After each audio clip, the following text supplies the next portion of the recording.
Salut tout le monde, j'espère que vous allez bien. Ici Julie et je suis en compagnie de ma charmante sœur Sophie qui va faire le tarot avec nous. Allô Sophie? Salut!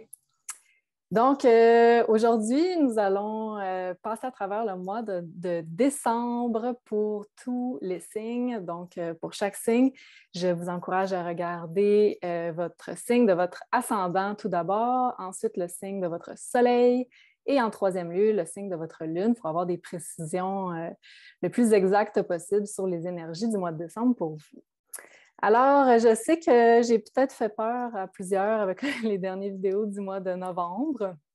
Je sais que c'était un mois très intense et je suis certaine que vous avez pu ressentir toute l'intensité des éclipses qui ont démarré en novembre. On avait la première, dans le fond, l'avant-dernière éclipse de l'année 2021, le 19 novembre. Et puis là, au mois de décembre, le 4 décembre pour être exact, on va avoir la toute dernière éclipse de l'année 2021. Donc, les éclipses, évidemment, c'est toujours des changements destinés, des grands changements de vie. Ça peut être autant positif que vécu plus négativement, évidemment. Et puis, lors de la dernière éclipse, eh bien, c'était une pleine lune. Donc, lors d'une pleine lune éclipse, on vient clôturer une certaine expérience, un certain cycle, un certain chapitre de notre vie. Et puis là, le côté positif de celle-ci, c'est que là, c'est une nouvelle lune éclipse, ce qui veut dire qu'on ouvre un nouveau chapitre. Et puis, autre chose positive à propos de cette éclipse, c'est que c'est la toute dernière de l'axe Sagittaire-Gémeaux. Et puis, on a démarré les éclipses au sein de cet axe-là en juin 2020.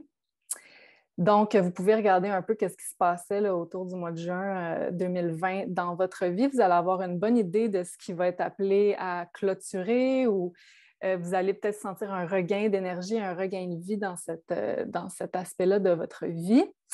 Puis, donc, juin 2020, on avait le début de ces éclipses-là au sein de l'axe Gémeaux-Sagittaire.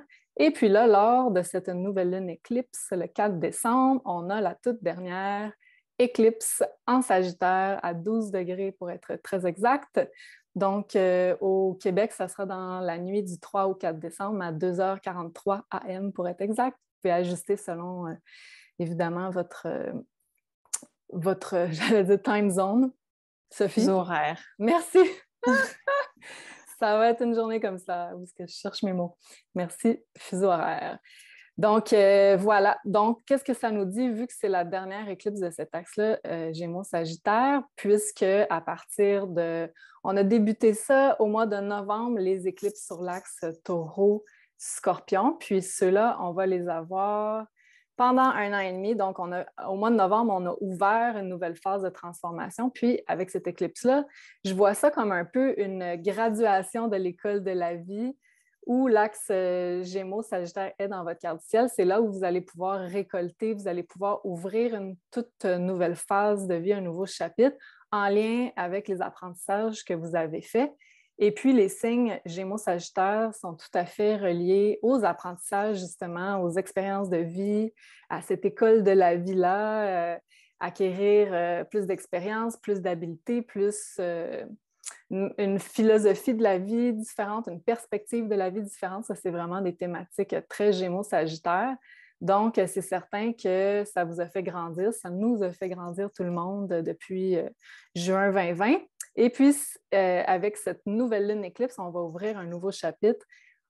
Et en même temps, ce qui est quand même un peu paradoxal, c'est que cette nouvelle lune est conjointe au nœud sud en Sagittaire, ce qui veut dire qu'on parle de laisser aller du passé, on parle de se libérer d'expériences passées et aussi beaucoup en termes de systèmes de croyances, systèmes de pensée qui sont désuets, qui ne vont plus nous accompagner dans cette nouvelle phase de notre vie à venir. Donc, il va falloir vraiment beaucoup laisser aller des anciennes façons de réfléchir, de penser, des anciens systèmes de croyances. Donc, par exemple, si on commence un nouveau cycle, je vais dire n'importe quoi, là, au niveau de la carrière avec cette nouvelle lune éclipse, bien, ça va vous demander de laisser aller certaines croyances qui font que vous pensez que vous n'aviez pas assez de valeur pour demander tant ou vous n'avez pas assez de connaissances pour pouvoir commencer à enseigner ou diffuser vos connaissances. Donc, il va falloir vraiment se libérer de pensées, de croyances limitantes lors de cette éclipse-là pour vraiment ouvrir ce nouveau chapitre-là dans nos vies et être vraiment plus fort dans nos expériences acquises depuis juin 2020. Est-ce que ça peut être aussi de faire complètement différent du passé, donc de ne pas retomber dans un cycle répétitif comme on a fait toujours comme avant? Ah oui, oui, définitivement, définitivement. Parce que quand on a une éclipse, on coupe définitivement avec le passé. Très bon point. Donc, non, c'est vraiment, ça va être des changements. Pour beaucoup de gens, ça va être drastique. Ça va couper complètement avec le passé. Lors des éclipses, c'est souvent des choses qui sont destinées, des changements karmiques. Donc, c'est un peu l'univers qui nous donne une gentille petite poussée dans le dos pour retourner sur notre chemin de vie et faire les choses différemment. Parce que quand on quitte un axe d'éclipse comme on s'apprête à le faire ici, on a fait beaucoup d'apprentissage, d'expérience, puis là, l'univers nous dit c'est bien, là, tu as appris plusieurs choses, là, tu as ta graduation de l'école de la vie avec cette éclipse, puis là, on coupe avec le passé. Donc, définitivement. Puis, qu'est-ce que je trouve très intéressant, parce qu'il y a cette notion-là d'ouvrir un nouveau cycle, parce que c'est une nouvelle lune éclipse, puis on sait qu'une éclipse, c'est une nouvelle lune qui est comme 3 fois plus puissante, vu que c'est une éclipse. Et là, elle est conjointe avec le nœud sud, donc ça nous parle vraiment beaucoup de laisser aller le passé. Et elle est au 12e degré, qui est le degré associé au signe du poisson. Donc ça aussi, ça nous parle d'une fin de chapitre. Et ça nous parle aussi beaucoup de cet aspect-là spirituel. Ce que je vois dans cette circonstance-là, c'est beaucoup avoir une foi en la vie, de renouveler notre foi que même si les éléments ne sont pas tout de suite sur notre chemin de façon évidente à voir, qu'on ne voit pas tout de suite les résultats de nos changements pour lesquels on a travaillé, bien, c'est d'avoir une foi assez grande dans la vie qu'on va être capable de manifester nos intentions, même si on ne voit pas tout de suite les résultats. Donc, vraiment avoir foi en notre destin, en notre destinée, en notre puissance personnelle, en notre manifestation, ça va être très important. Il y a aussi Mercure qui est très près de cette éclipse nouvelle lune-là. Donc, quand je parlais tantôt de système de croyance, d'autant plus amplifié avec Mercure qui nous parle beaucoup de processus mentaux. Donc, c'est quelque chose, ça va être beaucoup un travail mental à faire de se donner de la valeur, de penser qu'on est capable d'accéder à certaines nouvelles expériences, certaines nouvelles étapes, de croire qu'on mérite certaines choses. Ça va vraiment être important. Quoi d'autre? C'est ça. Et puis, les prochaines éclipses dans l'axe Gémeaux-Sagittaire, ça sera en 2029. Donc, ça, c'est vraiment la dernière. Donc, vous voyez que c'en est une importante. Et c'est une nouvelle lune éclipse, donc une éclipse solaire totale. Des fois, c'est des partiels. Celle-là, c'est une totale. Malheureusement, elle ne sera pas visible d'où nous sommes présentement en Amérique du Nord, ni en Europe. Elle sera visible en Antarctique, donc ce sera un petit peu plus difficile pour la majorité des gens de la voir. Mais cela dit, ça nous influence tous de façon planétaire, tout autant, même si on ne la voit pas de nos propres yeux, c'est quand même toujours des événements astrologiques extrêmement importants, les éclipses. Et on dit aussi que, tu parlais tantôt de se libérer du passé, ce qui est très important lors de cette éclipse-là. Eh bien, on dit souvent qu'une fois qu'on a traversé cette période-là des éclipses, cette saison des éclipses, là, qui est celle-là qui est la deuxième, qui vient compléter celle qu'on avait au mois de novembre, quand on a complété cette saison des éclipses, c'est comme si on marchait sur un pont pour se rendre à une autre rive, puis que le pont s'autodétruisait. Donc, il n'y a pas de marche arrière possible. Ça veut dire que les changements qui sont effectués là, on ne peut plus revenir en arrière. C'est une ancienne job, une ancienne relation, une ancienne expérience, un ancien domicile, c'est plus possible. Donc, l'univers nous pousse vraiment vers le changement, vers notre destinée. Donc, ça, c'est la première chose très importante du mois, qui est pas mal l'événement majeur du mois de décembre, je dirais. Puis, ce n'est pas seulement valide, évidemment, le jour même de l'éclipse.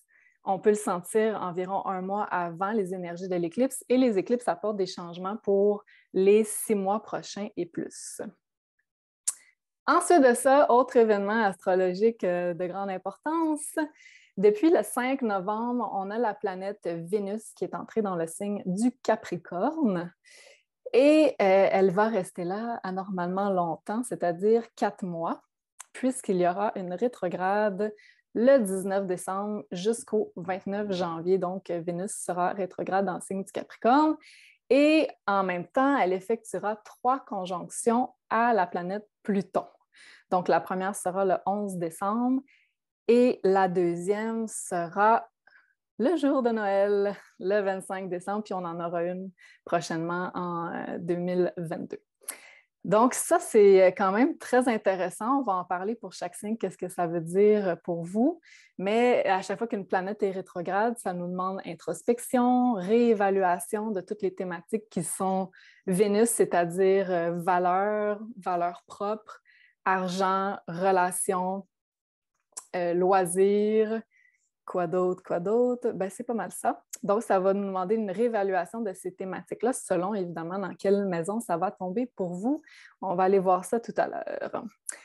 Et dernier événement très important, je vous en ai parlé souvent, mais c'est le 3e et le dernier carré entre Saturne et Uranus le 24 décembre. Donc, vous voyez que la fin de l'année, les fêtes, ils vont être teintées de beaucoup d'événements astrologiques puissants. Donc, Saturne et Uranus seront au 11e degré respectivement. On a eu déjà 2 carrés entre Saturne et Uranus cette année, en 2021, parce qu'il y a eu des rétrogrades. Et puis là, c'est le 3e et dernier, donc un peu comme une finale de feux d'artifice. Saturne et Uranus, qu'est-ce que ça représente? Eh bien, ça nous parle de contraintes, de gouvernement. Ça nous parle aussi d'un besoin de s'émanciper, d'un besoin de liberté.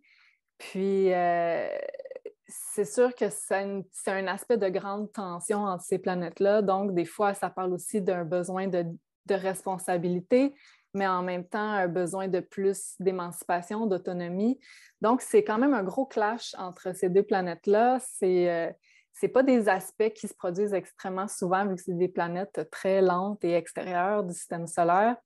Donc, c'est sûr qu'au point de vue mondial, on va le ressentir beaucoup et aussi au point de vue individuel. Donc, on va aller voir dans quelle maison pour vous ça tombe, cet aspect-là. Et toute dernière chose, le 29 décembre, il y aura Jupiter qui va commencer son entrée dans le signe du Poisson. Donc, ça, c'est extrêmement positif. C'était le maître traditionnel du signe du Poisson. Puis, Jupiter, partout où il va, nous apporte récompenses, cadeaux, bénédictions. Donc ça va être, je pense, très positif d'un point de vue humanitaire. Donc, voilà ce que j'avais à dire pour mon introduction. Si vous avez apprécié jusque-là, on apprécie énormément votre support. Si vous pouvez nous donner un like, vous abonner à la chaîne. Et j'en profite aussi pour vous dire que si jamais vous avez besoin de guidance additionnelle, c'est possible de prendre rendez-vous pour une consultation de tarot avec Sophie sur maisonjupiter.com et puis à partir de là, vous allez pouvoir réserver la plage horaire de votre choix. Chers Scorpions, allons voir qu'est-ce que le mois de décembre vous réserve. Alors, voilà. Donc, premièrement, nous avons cette nouvelle lune éclipse en Sagittaire qui tombe dans votre maison 2. Donc, ça peut parler de changements importants, un nouveau départ au niveau des finances, nouvelle façon d'investir. Et puisque c'est le signe du Sagittaire puis que c'est conjoint au nœud sud, ça nous parle beaucoup de laisser aller le karma passé. Donc, ça pourrait nous parler de laisser aller les anciennes croyances limitantes par rapport à sa valeur et par rapport à votre accès à l'abondance financière. Donc, ça va être extrêmement important.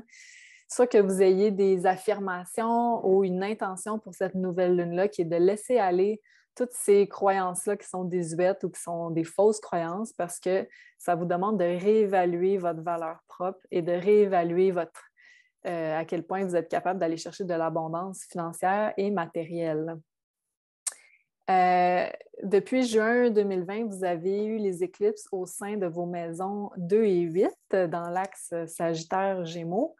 Et puis là, cette nouvelle lune éclipse, c'est comme un peu une graduation de l'école de la vie pour vous dire bravo, vous avez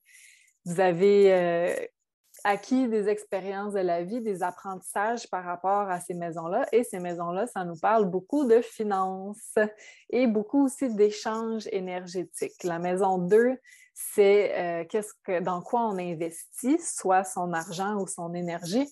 Puis la maison 8, c'est qu'est-ce qu'on reçoit, soit d'argent ou encore énergétiquement avec un partenaire. Donc, voilà, j'ai dit ça. L'univers vous a demandé de vous transformer beaucoup à travers le travail personnel ou encore la thérapie parce que le nœud nord était dans votre maison 8. La maison 8, c'est la maison de la transformation, de la sexualité, de l'intimité. Donc, ça se peut que vous ayez fait une thérapie. Si c'est le cas, vous allez pouvoir récolter vraiment des fruits beaucoup plus positifs si vous avez effectué le travail qui vous a été demandé par l'univers depuis 2020. En tout cas, il y avait un travail de développement personnel à faire pour créer aussi une réelle intimité avec un partenaire. Si vous avez un partenaire, la maison 8, c'est la maison de l'intimité, mais vraiment comme d'une réelle intimité où on fait confiance à l'autre personne. Donc, il y avait un travail à faire à ce niveau-là.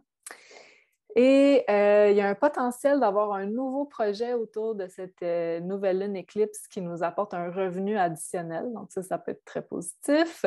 Surtout si ce projet-là est en lien avec la spiritualité ou avec l'enseignement qui est le Sagittaire ou l'international qui est aussi le Sagittaire.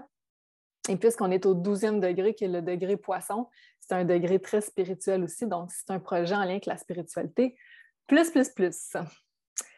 Ça peut nous parler aussi d'une nouvelle façon de voir l'alimentation qui est aussi reliée à la maison 2. De se défaire d'anciennes croyances, peut-être qui étaient fausses par rapport à certaines façons de s'alimenter. En tout cas, ça nous demande de s'informer davantage, mais des sources alternatives. Ensuite, on a ce Vénus et Pluton qui vont former 2 conjonctions cette année, le 11 et le 25 décembre, qui sont dans votre maison 3. Donc, la maison de la communication, ça va être, et Vénus sera rétrograde du 19 décembre au 29 janvier de l'année prochaine. Donc, à ce moment-là, ça va vous demander introspection, réévaluation de votre communication amoureuse, communication à propos des finances, parce que c'est 2 planètes très financières, et puis la maison 3, on est dans la maison de la communication.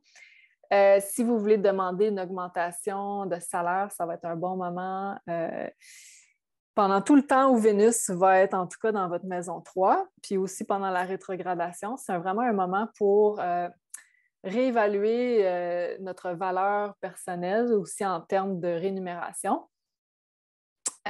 Quoi d'autre? Ça va être un bon moment aussi pour réévaluer ses besoins relationnels et les communiquer, très important que la maison 3. Si vous avez des petits réajustements de couple, ça pourrait arriver beaucoup avec tout ça. Ça va être un bon moment, si vous êtes en couple, pour faire une thérapie, surtout pendant Vénus rétrograde, ou encore une thérapie individuelle par rapport à sa confiance en soi, parce que c'est vraiment une thématique Vénus, ou encore par rapport à l'intimité, qui est une thématique très Pluton. Engagement personnel vers une meilleure communication parce qu'on est dans le signe du Capricorne. Le Capricorne, c'est un signe plus sérieux qui demande plus d'engagement dans son travail. Ça se pourrait que vous ayez certaines annonces de séparation autour de vous dans l'entourage, parce que la maison 3, c'est la maison de l'entourage. Puis quand Vénus arrive avec rejoint la planète Pluton, ça nous parle de certaines fois de mort, de relations, de renaissance. Ça pourrait être aussi la fin de certaines amitiés. Je vous donne toutes les possibilités, évidemment, je ne vous souhaite pas ça. Et le plus célèbre du Vénus rétrograde, c'est évidemment le retour des ex. Et puis là, dans votre maison 3, on pourrait parler par Instagram, Facebook, tous ces beaux réseaux sociaux. Donc, ça pourrait très bien être un ex qui vous refait signe. Il va falloir évidemment y aller avec discernement et puis attendre aussi, surtout quand Vénus va redevenir directe en janvier, fin janvier, parce que c'est à ce moment-là qu'on va vraiment voir tous les éléments de la question quand la planète va redevenir directe. Ensuite de ça, on a un carré Saturne-Uranus qui sera exact la veille de Noël, le 24 décembre. Saturne qui est dans votre maison 4, la maison de la famille, du foyer, qui vous donne beaucoup de responsabilités, d'obstacles aussi. Puis vous avez Uranus dans votre maison 7 qui demande une réinvention de votre vie de couple, si vous êtes en couple, ou encore de votre dynamique relationnelle.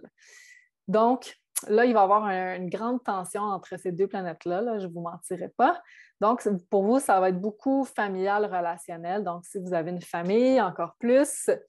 Je vais tout de suite vous dire le pire scénario pour Uranus en maison 7, surtout avec cet aspect-là de grande tension, c'est la séparation ou le divorce. Évidemment, ça ne sera vraiment pas pour tout le monde, seulement si vraiment la relation a fait son temps, puis c'est ça qui est destiné. Mais sinon, ça va vous demander de travailler très fort, soit avec la thérapie de couple, ça va vous demander de faire des compromis, travailler fort si vous ne voulez pas que ce soit évidemment ça qui se produise, parce que Uranus, c'est quand même la manifestation la plus négative en maison 7, c'est ça, c'est la séparation. Sinon, ça va quand même vous demander, parce que Uranus en maison 7 a comme besoin de se sentir libéré et libre et, de se sentir qu'il y a une liberté personnelle, même s'il est en relation. Donc, c'est un peu ça l'histoire. Mais vous avez Saturne qui est là, qui demande beaucoup votre énergie dans votre vie personnelle, à la maison, avec la famille, si vous en avez une, dans la vie de couple, la vie personnelle. Donc, évidemment, ça va être difficile d'allier liberté personnelle et responsabilité. On a besoin de vous, donc ça va être difficile pour vous. Donc, évidemment, ça va être vraiment un jeu de compromis et de communication, surtout avec Vénus qui est dans votre maison 3 avec Pluton. Thérapie de couple serait vraiment bon si vous êtes en couple. Sinon, encore là, pour les gens qui sont célibataires, ça pourrait parler j'allais dire une nouvelle rencontre, mais une nouvelle rencontre, ça va être plus, je dirais, quand Vénus va redevenir direct, c'est-à-dire à partir de février de l'année prochaine, parce que pendant rétrograde, c'est pas ce qui est de plus recommandé. Puis, si jamais vous rencontrez une nouvelle personne, parce qu'avec vous êtes célibataire, mettons, là, votre Vénus, maison 3, ça pourrait parler de rencontres sur des sites de rencontres ou médias sociaux. Ça va vraiment être important d'attendre après que Vénus redevienne direct fin janvier pour vraiment tout voir, parce que c'est comme s'il y a des aspects de cette personne-là qu'on vient de rencontrer qui nous sont cachés. Donc, il va vraiment falloir attendre pour vraiment pouvoir discerner et évaluer correctement. Côté tarot, juste pour vous prévenir, je ne crois pas que l'attente va être vraiment possible, mais on en reparlera. Oh! Tu nous diras ça. Voilà, est-ce que je vais juste voir si j'ai tout dit? En tout cas, c'est ça, ce Uranus-là, là, c'est pas nécessairement une séparation, mais ça va parler de changement dans la dynamique relationnelle. Ça, c'est certain. Donc, il va falloir voir à ça.